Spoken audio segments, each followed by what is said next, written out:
Very good morning to all of you. आइए आज से हमारे सीरीज़ की शुरुआत करते हैं। तो आज का पहला प्रश्न ये है, नौसेना दिवस कब मनाया जाता है?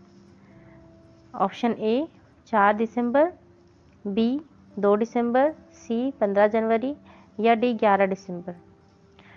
तो हमारा सही आंसर है नौसेना दिवस 4 दिसंबर को मनाया जाता है। तो नौसेना दिवस क्यों मनाया जाता है? तो वो इसलिए मनाया जाता है क्योंकि पाकिस्तान के नौसेना मुख्यालय पर भारत नौसेना के ऑपरेशन ट्राइडेंट में मिली शानदार कामयाबी की याद में नौसेना दिवस मनाया जाता है। 1970 से यह दिवस मनाया जाता है। नौसेना अध्यक्ष कौन है? नौसेना अध्यक्ष है एडमिरल करमबीर सिंह और नौसेना मिनिस्ट्री ऑफ डिफेंस के अंतर्गत आती है। आगे बढ़ते हैं।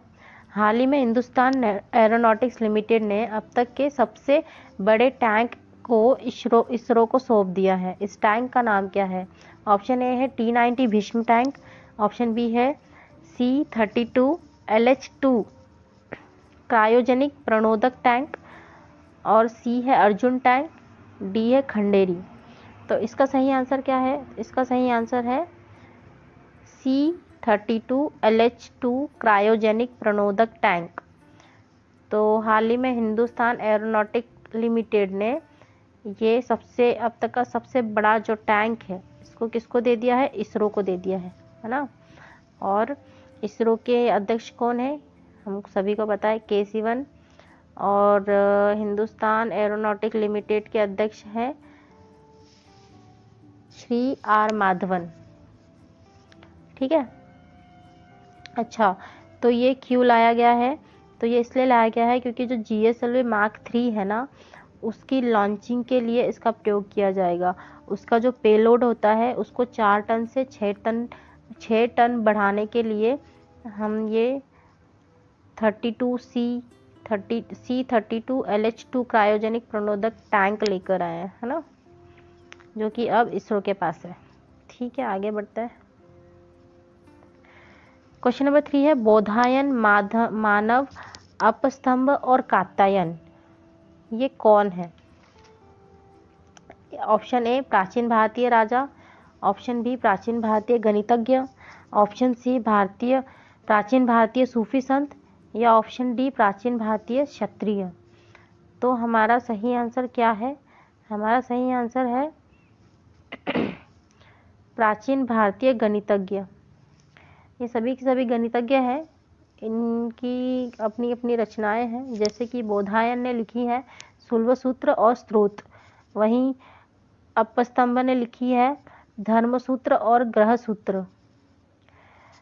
कात्यायन की रचनाएं हैं वर्तिकाकारा जो कि एक भाष्य है। किसका? तो पाणिनि के अष्टाध्यायी का भाष्य माना जाता है वर्तिकाकारा, कात्यायन द्वारा रचित साहित्य।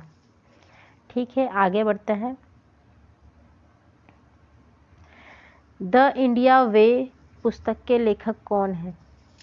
द इंडिया वे पुस्तक के लेखक कौन है? Option A Narendra Modi, B S Jaishankar, C Chetan Bhagat या डी प्रकाश जावड़ेकर। तो हमको पता करना है हमारा सही आंसर। हमारा सही आंसर है बी एस जयशंकर, जो कि एक्सटर्नल अफेयर मिनिस्टर हैं हमारे। और ये जो बुक है, ये बुक किस पर बेस्ड है? तो ये बुक बेस्ड है हमारी अनसर्टेनिटी पर, uncertainty of world, strategy for uncertain world. ठीक, अगला क्वेश्चन है, हॉर्नबिल महोत्सव किस राज्य की स्थापना दिवस पर मनाया जाता है? हॉर्नबिल महोत्सव किस राज्य की स्थापना दिवस पर मनाया जाता है? पहला ऑप्शन है मणिपुर, दूसरा है नागालैंड, तीसरा है केरला और चौथा है अरुणाचल प्रदेश। जी हाँ, तो हॉर्नबिल महोत्सव मनाया जाता है नागालैंड में हॉर्नबिल महोत्सव मनाया जाता है। ठीक है। हॉर्नबिल एक पक्षी होता है और यह पक्षी जो है ये अभी केरला और अरुणाचल प्रदेश इन दोनों का राज्य पक्षी है। इन दोनों का राज्य पक्षी है ये। और लेकिन ये नागालैंड का राज्य पक्षी नहीं है, ये बात हमको ध्यान रखनी है। ठीक। और नागालैंड की स्थापना कब हुई थी? 1 दिसंबर 1963 को। 1 दिसंबर 1963 में इसकी स्थापना की गई थी। और ये महोत्सव 1 से लेके 10 दिसंबर तक मनाया जाता है। अगला क्वेश्चन है, हाल ही में अपने राज्य में आने वाले प्रवासी पक्षियों के संरक्षण के तहत पहली बार एक पक्षी उत्सव आयोजित किया जा रहा है, वह राज्य कौन सा है? Option A Arunachal Pradesh, option B Bihar, option C Nagaland या ऑप्शन डी मणिपुर। जी हाँ, तो तो वह राज्य है बिहार। बिहार में अभी पहली बार एक पक्षी महोत्सव मनाया जा रहा है ना। तो बिहार के बारे में हमको पता होना चाहिए। बिहार की कैपिटल हमको पता है पटना है। बिहार के सीएम हाल ही में चुनाव हुआ था, नीतीश कुमार जी। बिहार के गवर्नर है फागू चौहान। और यहाँ का एक फेमस नेशनल पार्क है जिसका नाम है वाल्मीकि नेशनल पार्क। और ठीक है, आगे बढ़ते हैं।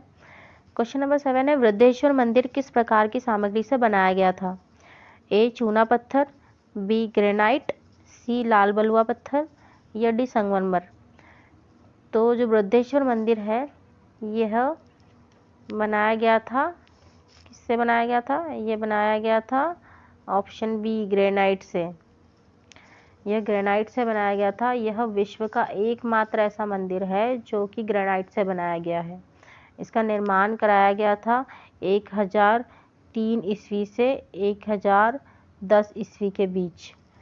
और साथ ही साथ किसने करवाया था? अगर इसका निर्माण अगर ऐसा पूछा जाता है तो जो चोल शासक थे राजराज प्रथम जो थे, इन्होंने इसका निर्माण करवाया था। और यही कारण है कि इस मंदिर को ना राजेश्वर मंदिर के नाम से भी जाना जाता है। अच्छा, ये मंदिर स्थित कहाँ पे है? तो ये मंदिर है तमिलनाडु के तंजौर में ये मंदिर है। ठीक है, आगे बढ़ते हैं। 8वां क्वेश्चन है, पेरिस समझौते के कार्यान्वयन के लिए उच्च स्तरीय अंतर मंत्रालयीय समिति का गठन किया गया, तो इसके अध्यक्ष कौन है? ऑप्शन ए राजीव गाभा, बी है श्री रामेश्वर प्रसाद गुप्ता, सी है अशोक कुमार और डी है उत्पल कुमार सिंह। तो इसका सही आंसर है श्री रामेश्वर प्रसाद गुप्ता। तो इनकी अध्यक्षता में यह समिति गठन की गई है जो कि पेरिस समझौते में हुए जो लक्ष्य थे हमारे पेरिस समझौते के, उनको कार्यान्वयन करने के लिए काम करेगी। अच्छा, तो पेरिस समझौता कब हुआ था? पेरिस समझौता हुआ था 2015 में। हालांकि ये लागू हुआ था 2016 से। और ये क्यों लाया गया था? तो जो हमारा गैस उत्सर्जन होता है ना, गैस उत्सर्जन शमन होता है, अनुकूलन वित्त पर ये समझौता किया गया था। और इसमें टोटल 195 कंट्रियों ने हस्ताक्षर किया था। और उन्हीं के जो लक्ष्य थे, उन्हीं के लक्ष्य के कार्यान्वयन के लिए हम लोगों ने ये समिति का गठन किया है, जिनके अध्यक्ष हैं Shri Rameshwar Prasad Gupta. Okay, next question है, हाल ही में कौन से उच्च न्यायालय में 10 नए जजों की नियुक्ति की गई है? हाल ही में कौन से उच्च न्यायालय में 10 जजों की नियुक्ति की गई है? तो ऑप्शन है मद्रास उच्च न्यायालय, बॉम्बे उच्च न्यायालय, केरल उच्च न्यायालय या कलकत्ता उच्च न्यायालय। तो इसका सही आंसर क्या है? इसका सही आंसर है मद्रास उच्च न्यायालय। हाँ, तो मद्रास नए उच्च न्यायालय में 10 जजों की नियुक्ति की गई है। ये जो उच्च न्यायालय इसका मूल स्थान कहाँ है, तो चेन्नई में है, और इसका एक खंडपीठ भी है जो कि मदुरई में है। और मद्रास हाई कोर्ट का जो क्षेत्राधिकार है वो तमिलनाडु के साथ साथ पुडुचेरी भी है, ठीक, पुडुचेरी भी है। तो और इसकी स्थापना कब हुई थी, इसकी स्थापना हुई थी 1862 में। नेक्स्ट क्वेश्चन, गुरु शिखर क्या है? ऑप्शन ए अरावली रेंज में सबसे ऊंची चोटी, बी एक प्रसिद्ध सिख कवि, सी एक प्राचीन भारतीय सूफी संत, या डी 19वीं सदी का साहित्य। तो हमें पता होना चाहिए इसका आंसर। यह है अरावली रेंज में सबसे ऊंची चोटी। क्या है? अरावली रेंज में सबसे ऊंची चोटी। अरावली रेंज कहाँ पे पाया जाता है? राजस्थान में। और इसकी ऊंचाई कितनी है? इसकी ऊंचाई है 1722 मीटर। ये राजस्थान के माउंट अबू की सबसे ऊंची चोटी है। और ठीक है, तो राजस्थान के बारे में कुछ इन्फॉर्मेशन हमको पता होनी चाहिए। जैसे यहाँ के सीएम हैं कौन? अशोक गहलोत। गवर्नर कौन है? कलराज मिश्रा। और कैपिटल तो हम जानती हैं जयपुर है। यहाँ पे थार मरुस्थल और अरावली पर्वत है। और यहाँ के कुछ नेशनल पार्क हैं, जैसे फेमस नेशनल पार्क है Ranthambore national park, Keoladeo national park, Sariska national park और थार राष्ट्रीय उद्यान। ये सभी राजस्थान के नेशनल पार्क हैं। तो दोस्तों, ये थे आज के क्वेश्चंस। उम्मीद करती हूँ आपको पसंद आए होंगे, आपको कुछ सीखने मिला होगा। Thank you.